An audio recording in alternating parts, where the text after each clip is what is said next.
LS 한진 자사주로 총수 방어. 이재명, 소각해야. 장박원 에디터. 더불어민주당 이재명 대선 후보는 한국 증시 저평가 해소 방안 중 하나로 의무적으로 자사주를 소각하는 제도를 만들겠다는 공약을 내놓았다. 미국 등 선진국 상장 기업들은 자사주를 매입하는 즉시 소각한다. 이에 반해 한국의 재벌 기업은 회사에 현금을 주고 사들인 자사주를 보유하고 있다가 지배주주인 총수 일가의 경영권 방어에 사용하는 사례가 적지 않다. 자사주 매입에 소각하는 것은 유통주식을 줄여 주당 가치를 높인다. 자사주 소각이 대표적인 주주환원 정책인 이유다. 하지만 자사주를 소각하지 않고 지배주주 경영권 방어에 사용한다면 일반 주주의 이익을 침해하고 기업 가치를 훼손하는 것이다. 이사회가 이런 의사결정을 했다면 배임에 해당할 수 있다. 그런데도 대기업 이사회는 총수 일가의 우호 지분을 늘리는데 자사주를 활용하는 결정을 내린다. 이재명 후보가 자사주 소각과 함께 이사의 충실 의무를 회사에서 일반 주주로 확대하는 상법 개정을 다시 추진하겠다고 하는 것도 이런 패단 때문이다. 자사주 소각 제도화의 필요성을 보여준 사례가 또 나왔다. LS와 한진그룹이 각각 교환사채 발행과 사내근로복지기금 출연이라는 꼼수를 통해 의결권 없는 자사주를 의결권 있는 주식으로 바꿔 총수 일가의 우호 지분으로 삼으려는 것이다. 두 그룹 모두 호반그룹이 지배주주 경영권을 압박하자 방어에 나섰다. LS는 한진그룹 계열사인 대한항공의 자사주를 기초자산으로 하는 교환사채를 발행했고, 한진그룹 지주사인 한진칼은 자사주의 사내기금 출연을 통해 지배주주 우호 지분을 늘렸다. LS 이사회는 650억 원 규모의 교환사채를 대한항공에 발행하는 안건을 16일 의결했다. 대한항공이 LS 교환사채를 취득하면 LS가 보유한 자사주 38만 7,365주를 확보할 수 있는 길이 열린다. 지분율로는 1.2%다. 회사채의 일종인 교환사채는 발행기업이 보유한 자사주 또는 타사주로 교환할 수 있는 권리를 부여한다. 이에 앞서 한진칼은 15일 자사주 44만 44주를 사내근로복지기금에 출연했다. 금액으로는 약 663억 원이며 지분율은 0.66%다. LS그룹과 한진그룹은 지난달 25일 사업협력과 협업 강화에 관한 업무 양해각서를 체결했기도 했다. 두 그룹은 시너지 창출을 통해 주주가치를 높이기 위한 협력이라고 주장하지만 시장에서는 공동의 적인 호반그룹의 경영권 공격에 대응하기 위한 차원으로 본다. 거래의 진짜 목적이 LS와 한진 모두 지배주주 우호 지분 확보에 있다는 이야기다. 호반그룹은 LS전선 경쟁사인 대한전선의 모기업이다. 대한전선과 LS전선은 특허 침해 소송을 벌인 바 있다. LS전선이 최종 승소했으나 소송 과정에서 호반그룹이 LS 총수 일가를 위협할 정도의 LS 지분을 매수한 사실이 드러났다. 호반건설은 한진칼 2대 주주로 계열사를 동원해 한진칼 지분율을 18.46%까지 확보했다. 한진칼 지배주주인 조원태 한진그룹 회장 측과의 지분 격차는 2.29%포인트에 불과하다.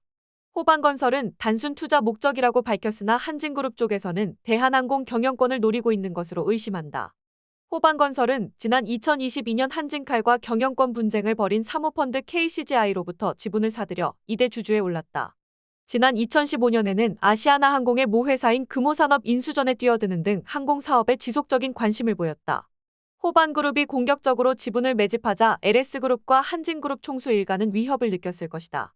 경제개혁연대는 호반그룹이 한진칼 지분을 추가로 인수하는 등 추가적인 행동을 취한다면 대한항공은 교환사채의 교환권을 행사해 LS의 보통주를 취득하고 교환권 행사로 자기 주식을 처분하게 된 LS는 그 자금을 한진칼 지분 매입에 사용할 것이라며 한진칼과 LS 모두 호반그룹의 지분 매입에 대비해 지배권 보호장치를 마련한 셈이라고 설명했다.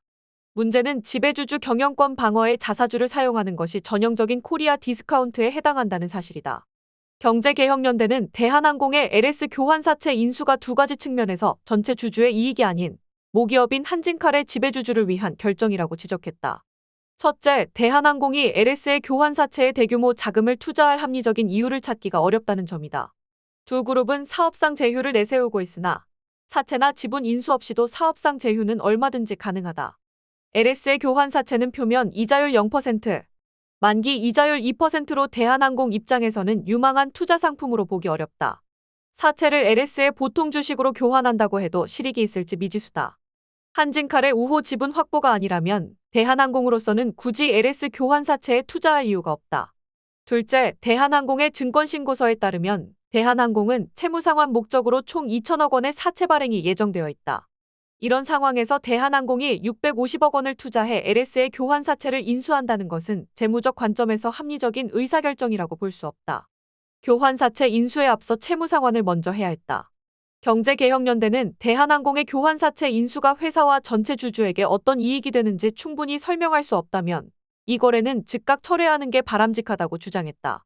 LS 역시 총수일가의 경영권 방어에 자사주를 활용한 것은 비판받아 마땅하다. LS는 지배주주와 그 특수관계인이 지분 32.11%를 보유하고 있다. 그러나 친인척 수십 명이 지분을 쪼개어 보유하고 있어 경영권이 불안한 상황이다. 호반그룹은 지난 3월 LS의 지분 약 3%를 보유 중이라고 밝혔다. 그러자 LS는 지배주주의 지배력을 강화해야 한다는 측면에서 이해관계가 맞아떨어지는 한진그룹과 손을 잡았다. 교환사채를 통해 대한항공에 넘긴 자사주는 LS그룹 총수일가의 우호 지분으로 볼 수 있다. 경제개혁연대는 자사주를 총수일가의 우호 지분에 활용하는 것은 주주 가치를 높이는 게 아니라 훼손하는 것이라고 비판했다. 한국기업거버넌스 포럼도 LS그룹과 한진그룹이 협업 강화와 관련해 주주 이익 극대화를 내세웠지만 현실은 그 반대라며 자사주는 지배주주 자금이 아닌 모든 주주의 돈인 회사의 현금으로 매수한 것이라 지배권 방어 수단으로 쓰여서는 안 된다고 주장했다.